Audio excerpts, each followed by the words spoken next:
I think this is our first live stream. We had an accidental live stream of a pre-record last week, I think. So it doesn't really count, although that was a fun conversation. But this is our first real live stream since the holidays. So Rocki, Jerry, and I are kind of wondering: did you buy yourself anything for Christmas? Did you treat yourself? I did, and so I have a habit because I came from very humble backgrounds, and so there were times when there weren't Christmas presents. And Sure. Once I got past that, even though I have a loving family that spoils me ridiculous, one of my personal things is I always buy myself a present. And so I love this company. They build keys with words on them. And so last year my word was faith, and I wore this red key all year long. And so now we have another key that goes with that. This year's word is fearless, and I'm putting them together. We're going to have a year of fearless faith. So yes, that's what I bought myself for Christmas this year. I love that. I love that. Yeah, very cool. Great idea. You want to, do you know the name of the company? Do you want to share it? Yes, I do. As soon as I look in my, I buy so much for them. They're just like on auto repeat. They're a phenomenal company. It's called the Giving Keys. The other kind of cool thing is I always buy extra keys because the concept of the company is when you see someone who needs something more than you do, you pass the key along. So I always, when I'm traveling, keep an extra key in my pocket in case I meet somebody that needs some inspiration. So you all please support the Giving Keys. Phenomenal company. Sounds like an adjunct to the challenge coin, Chris. Yes. A little bit. Yeah. All right. Well, so we have fun conversation going on today. You ready to talk about it? I'm always ready to talk with you too. All right, here we go. Welcome to the CXR channel, our premier podcast for talent acquisition and talent management. Listen in as the CXR community discusses a wide range of topics focused on attracting, engaging, and retaining the best talent. We're glad you're here.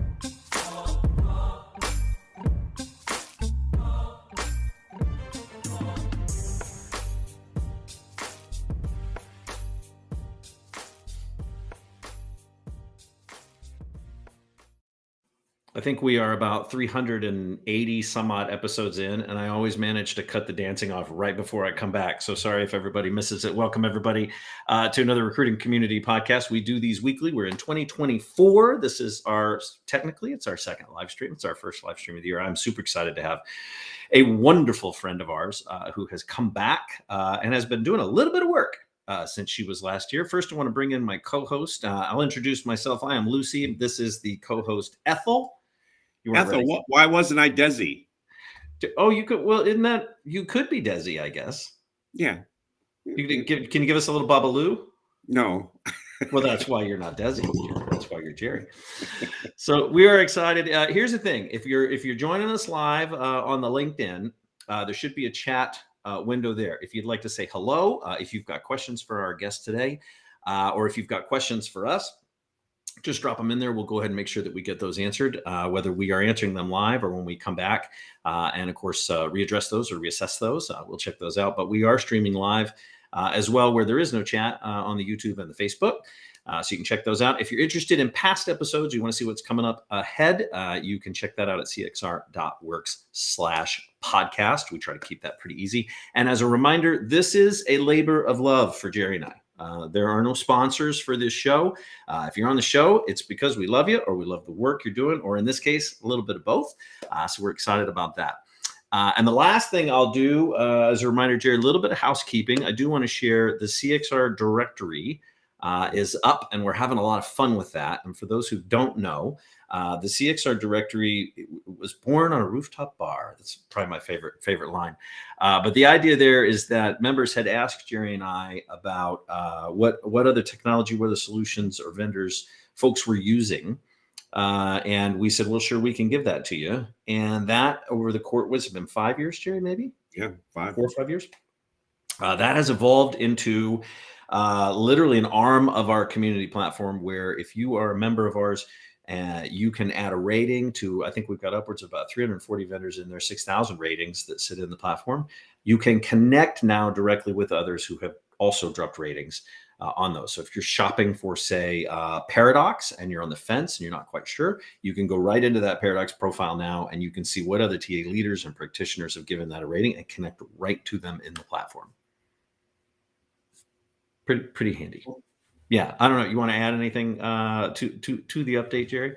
No, I think it's constantly evolving, and I think it's helpful for people who want to engage other peers in what are you getting out of this, and how are you getting various aspects of your solution solved. So great. And the last thing I'll add to that before we move on, because this is kind of an all hands, this is a call. If you are a diversity owned supplier, if you're a diversity owned vendor or solution, let us know. We're going to give you a full free profile. You can get in there. We're also making a designated listing for that. So not diversity managed, not minority managed, not you've got a leader in a position somewhere that is a protected class. Owned. You must be owned. 51%. Yeah, that's right. So we're gonna make that offering out. So if you're interested in that, reach out to Jerry or myself. You can also check that out on cxr.works/directory. Like I said, we like to keep it pretty simple. Okay, with that, Jerry, you ready to bring our guest in? Yeah, let's do it. All right, let's bring her on in from the green Here's room. Rocki, how are you?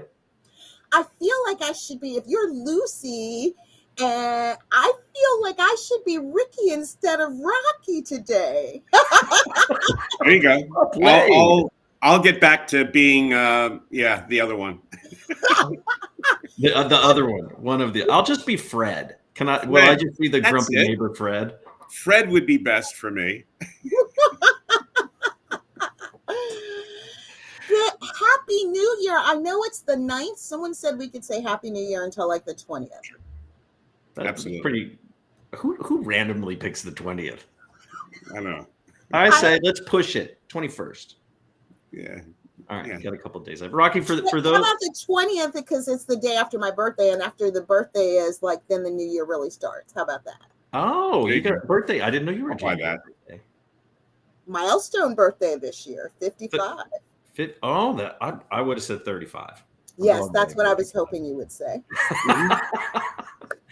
Look, I'm gonna give you a chance to do a quick intro of yourself, Rocki. But you are the Chief Diversiologist and the founder, obviously, over at Diversiology.io. But we met you, I think, way back at Smart Recruiters. You've been at the Mom Project. You've been at Smart Recruiters, Resource Solutions, I think, prior to that, and a number of other advisory and sort of board member roles in those various capacities. Can you, and we've always loved engaging with you and talking about what's going on in your world. Can you give us, for those maybe who aren't a little more familiar with you, can you give us kind of that escalator pitch of who is Rocki Howard and why should we be listening to anything you have to say? Yeah, well, that's still a question to be answered. I identify as she, her, Black, Christian, Gen X, wife, mom. I believe in the intersectionality and the importance of our intersectionality. The most important job I do is I'm a wife and mother of 4. We call them the baby adults and the supposedly adults. They're all in their 20s and 30s. I spent 25 years in the talent acquisition space, working for companies like Adecco and Resource Solutions. Really built a specialty in running large-scale global recruiting operations. Loved every single moment of it.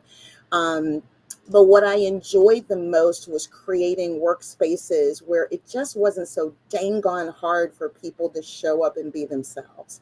And started to really work with our clients in terms of their diversity strategies, how they could create more diverse cultures, found that passion, and then made a very deliberate pivot, a purposeful pivot in my career to focus in the DEI space. I had been doing it as a leader. I'd been doing it off the side of my desk, and then I wanted to do it. And so, as you mentioned, spent the last couple of years in HR tech, in the DEI space, really learning some pretty critical lessons.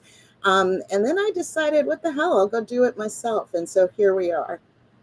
I love it. Well, so today we sort of pitched this. We were going to talk about ways to make the world of work more engaged, right? To be more inclusive. And then we did a little bit of homework. We're doing a panel. We're going to talk about an event you've got coming up, which we're pretty excited about. We're going to moderate a panel at that event. and the topic is a DE&I on the chopping block. And this part of this was because of a few conversations that had come up within our membership on the state of the state of fatigue for DE&I programs. So we've got a fun snippet of poll data there that we can share. But can you talk just a little bit about Diversiology and what goes on there before we jump into that?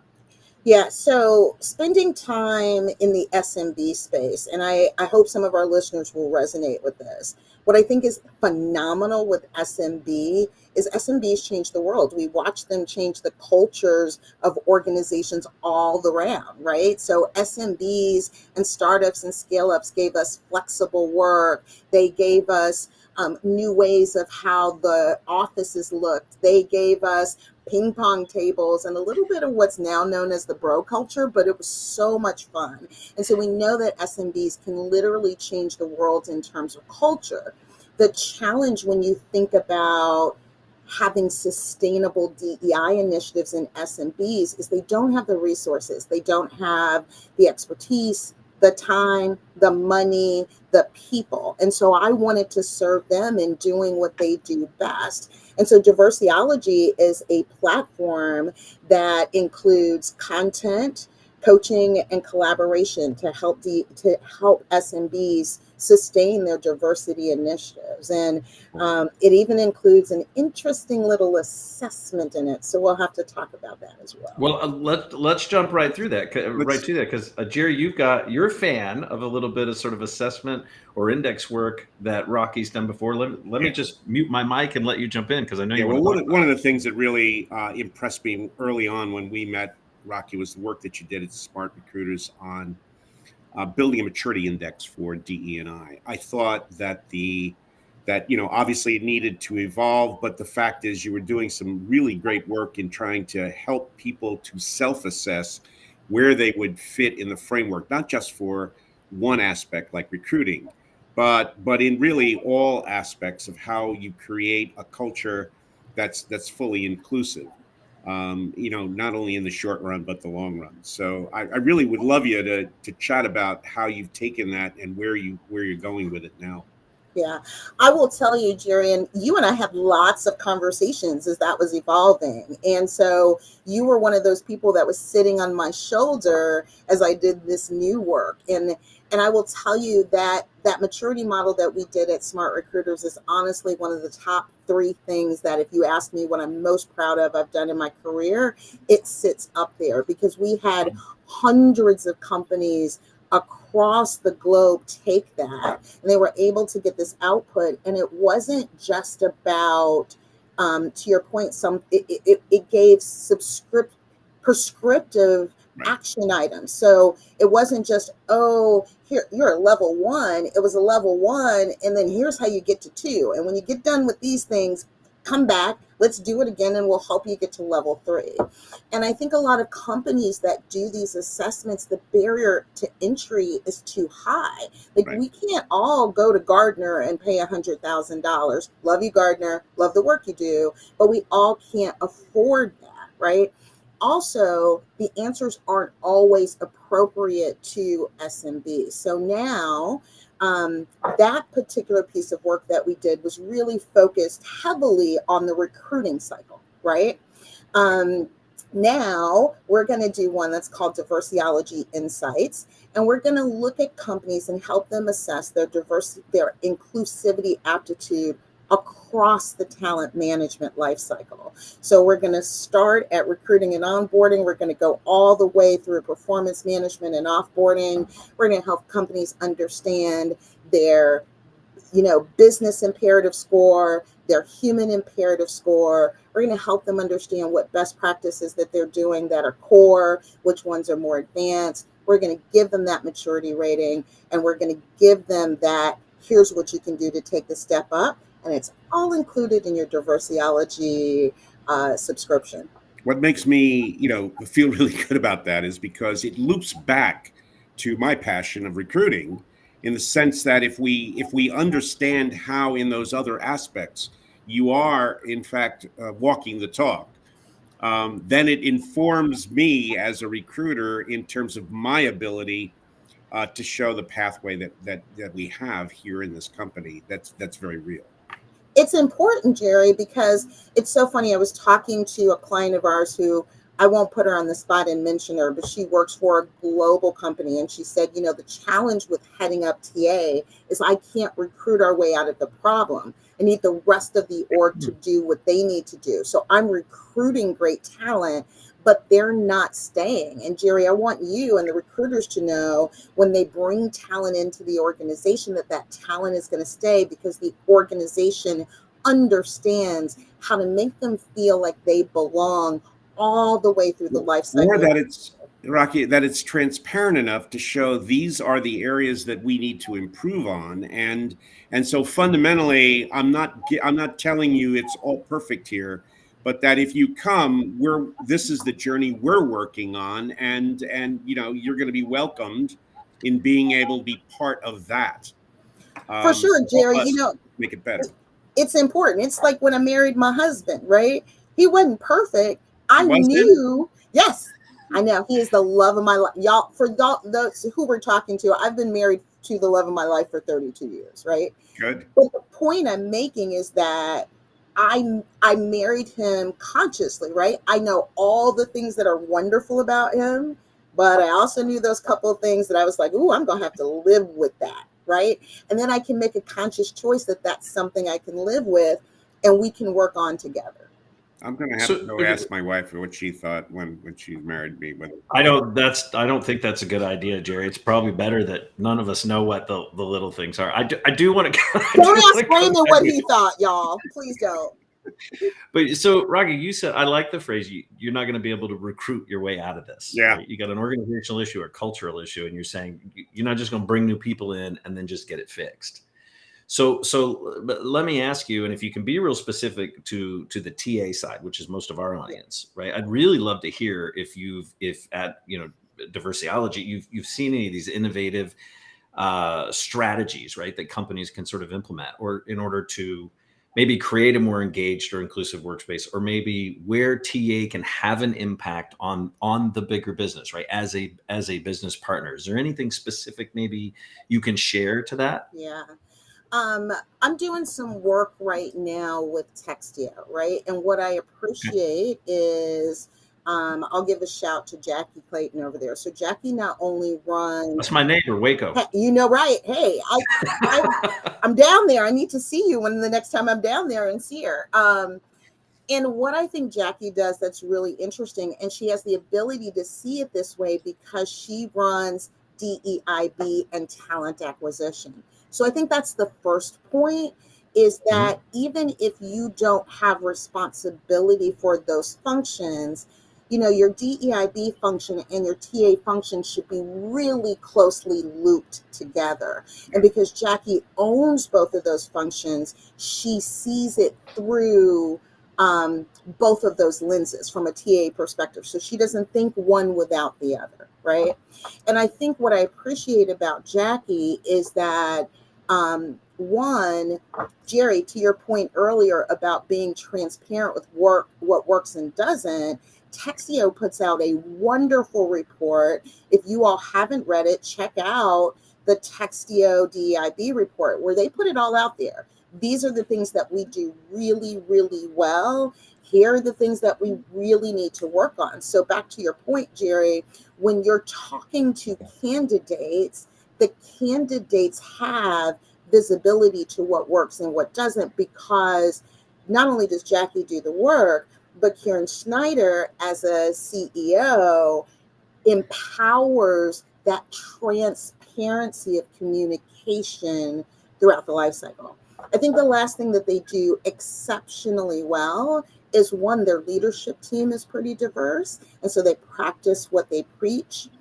But when you go through the process, it's a pretty detailed process. Hey, Barb, I see you in the comments. The report is great.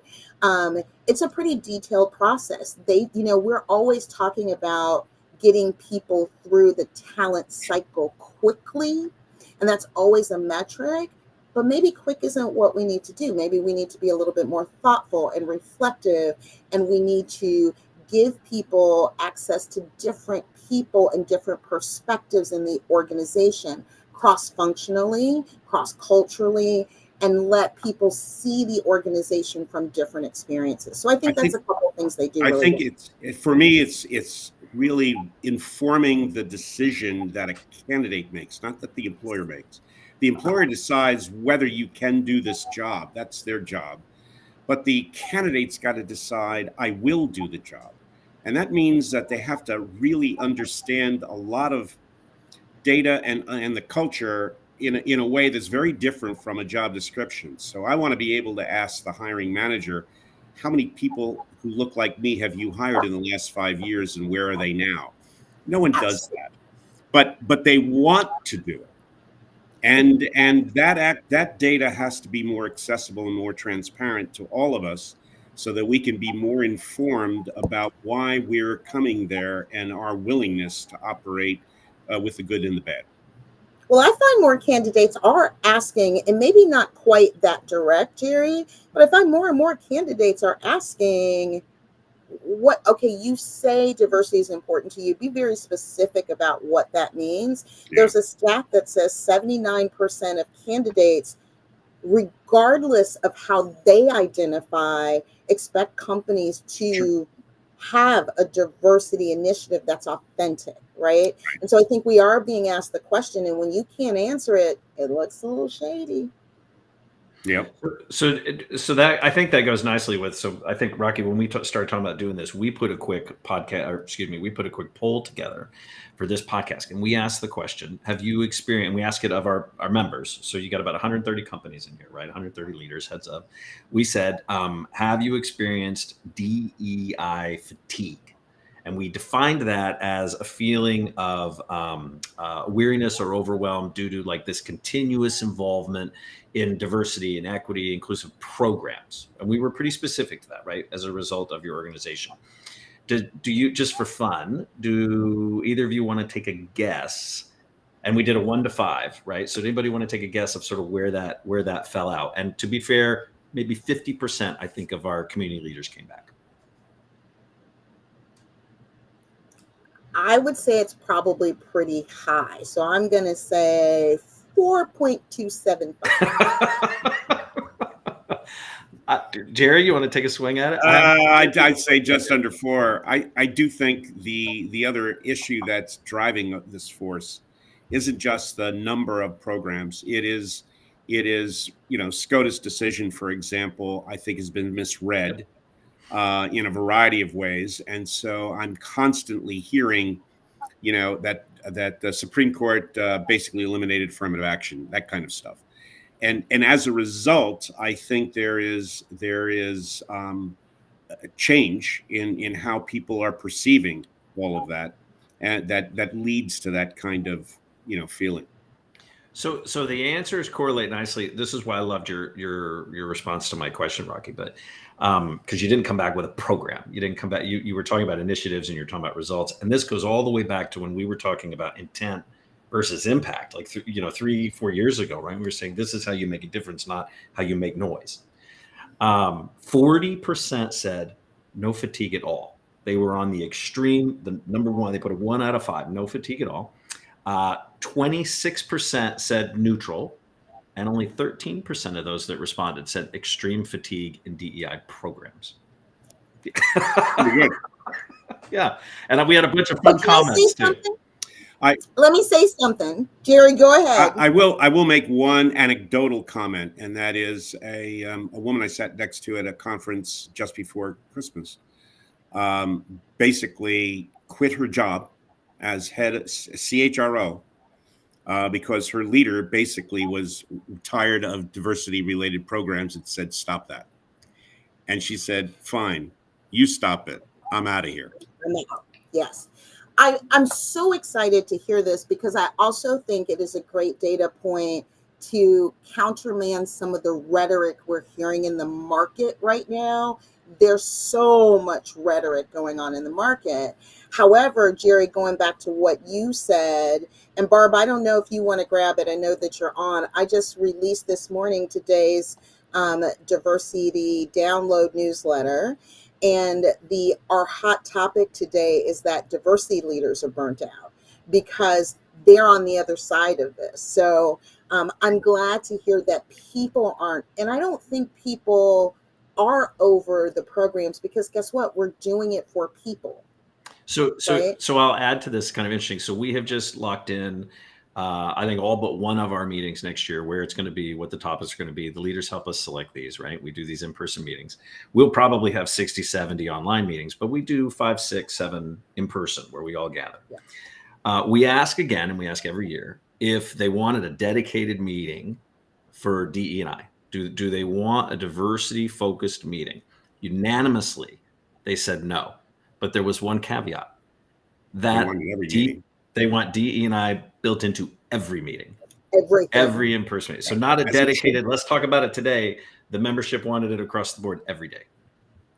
Well, and that's why you've cultivated a great community, because it's one of the things that we advocate for. And it's one of the challenges when you set DEI aside, like over here, then it's treated like something on the side, right? That isn't important, that isn't integrated.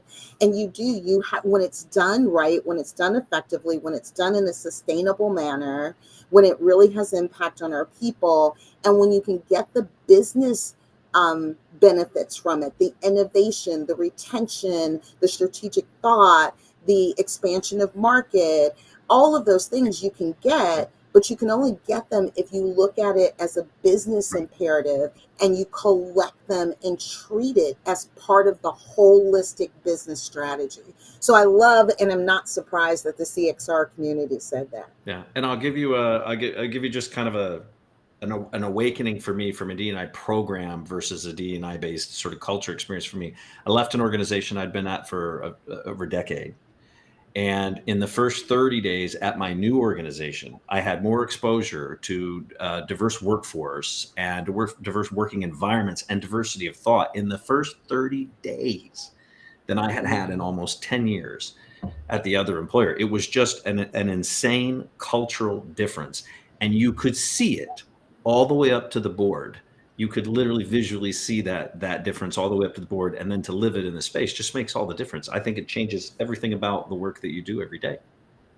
It does. It really does. And it changes how you show up. I remember that happening at a team that I had, a white, young, under 40 white male, joined our leadership team. And his first day, he sat at the table and he looked around and he said, literally, oh shit, like this has never happened to me before, where I am the only white man sitting at the table. This is pretty incredible, right?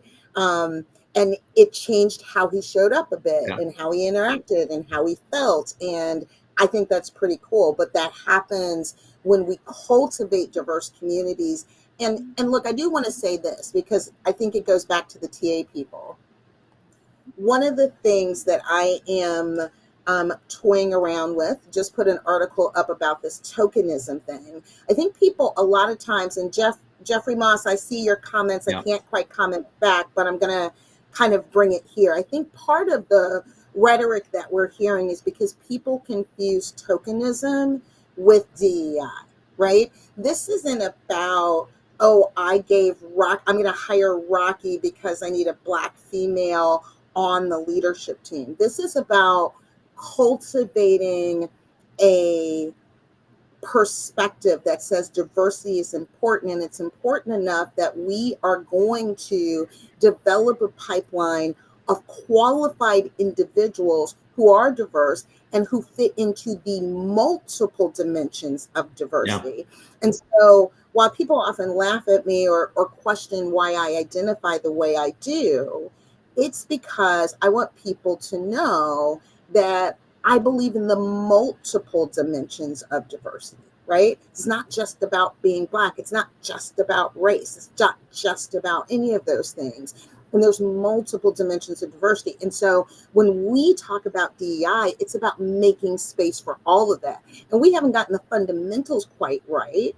But I think part of this kind of struggle and this exhaustion is because people confuse tokenism with DEI, and they are absolutely not the same. Yeah. 100%. Rocki, talk to us a little bit about inclusive by design, because I think that's going to be that is going to be a message that resonates, I think, throughout the day. Can you share a little bit about what that is and what folks should know? Show up is what you've got to know. I'm so excited about this virtual conference. It is free. You will get the best names in the business. If you want to know, it's time to redesign DEI. We understand that. There's too much friction. There's too much rhetoric. But how do we redesign it? And how do we redesign it for impact? And so our very own Chris Hoyt is actually facilitating our very first panel of the day. I think you've got John Graham, you've got Ruth Rathblot, you've got Kat Kibben, right after a keynote from the king himself, Torrin Ellis. And that's just the first hour of the day. You've got 24 power sessions, 8 incredible moderators, 3 stellar keynotes, including Kieran Snyder, the CEO of Textio, Jennifer Brown, the author of How to Be an Inclusive Leader and Beyond Diversity, is going to close us up and be our keynote. Jackie Clayton and I are going to do a DEI hackathon. You want to get involved and talk about how we redesign this? Let's redesign it together. 2 days, completely free. You could not pay for the talent that we have on these 2 days. We're starting on the 18th. We're going through the 19th. This is how we're celebrating 55. This is what we're doing. I'm so excited. So you've got to go register now. And just because I know people will ask, if you register, yes, you will get access to the recordings. We understand that not everybody can take 2 days and sit there. So you absolutely. So please register ASAP. All right. So those who Jerry's going to be there for sure. Those who aren't watching and can't see it on the screen, we've got the URL up. It's super easy. It's diversiology.io/inclusive by design. And you can do that again. Rocki, I love that it's free. You do have some serious headliners over the course of those 2 days and some really fun personalities. So I got to say, if you've got the bandwidth to consume this thing, you ought to do it. You're nuts if you don't dial in for it or at least access the recording. So you got to register. For sure. And I want to say this too, because I think it shows the power of the community we cultivate, because we do have incredible headliners. And that has nothing to do with me as a conference organizer. That has to do with incredible people who want to get the word out, who want to have this conversation, and who are in community together. So when we call, we answer for each other. And so I appreciate everyone that's showing up, and I appreciate the support that I get from this community all the time. I appreciate it. I don't disagree with you very often. I'm going to disagree with you a little bit in this. I think you are a force of inspiration and a force of pushing change. And I think it's a little bit more about who's driving, who's piloting, who's pushing, than you give it credit for. So I think you deserve a little bit of a hat tip there that you steal from yourself. Yeah. All right, I'll bat my eye. At the same time, I really would like to emphasize the fact that it's the collective voice that we really need to have to step up in our profession and our industry, so that we take more responsibility driving where we're going to go, rather than let it happen by fragmentation or just people outside of our space who make the decisions. So. Well, and that's why we were deliberate about the title. Inclusion happens by design, and we need to design it together. And so I'm so very excited. I can't wait for this. Lindsay Haynes is biased. We'll talk about her bias later. Thanks, Linz. I love you. I love it. Now, Rocki, normally when we wrap these up, we will ask our guests to title a book for us. If they were going to write a book today about the state of things and they're going to add a title to it, it's a cheat for you today. It's 100% a cheat for you today. So I'm gonna twist the question up a little bit. The state of things, and I want you to share a little bit about the book if you'd like, what you're writing. But give us the subtitle that you would add for that, and who gets the first signed copy, present company excluded. So what's the subtitle of that book, and who are you gonna give the first signed copy to? The subtitle is a DEI strategy playbook for building high-performing and inclusive cultures. The first signed copy goes to Mr. Raymond Howard for making space for me to do all of the stuff that I do. He is always my first, and he will always get my first. So the first copy goes to the host. I love that. I love that. Jerry, anything you want to add before we're out of here? Nah, it's good. I like it. Got to know when to stop. He said, nah, nothing else, and we can wrap it up, and that's fine. All right. As a reminder, if you missed part of this, you can grab it at cxr.org/podcast. We'd encourage you to do that. You can also see the shows we've got coming up, and you can see the shows that we've done before, 300 and some odd. Don't go all the way to the beginning. They're a little embarrassing. We're getting a little better every day. Check those out. And I think with all of that, why don't both of you say goodbye to everybody? Goodbye, everybody. All right. We'll see everybody next Bye, week. everybody. Thanks, Rocki. Thanks for listening to the CXR channel. Please subscribe to CXR on your favorite podcast resource and leave us a review while you're at it. Learn more about CXR at our website, cxr.works, facebook.com and twitter.com/careercrossroads, and on Instagram at careerxroads. We'll catch you next time.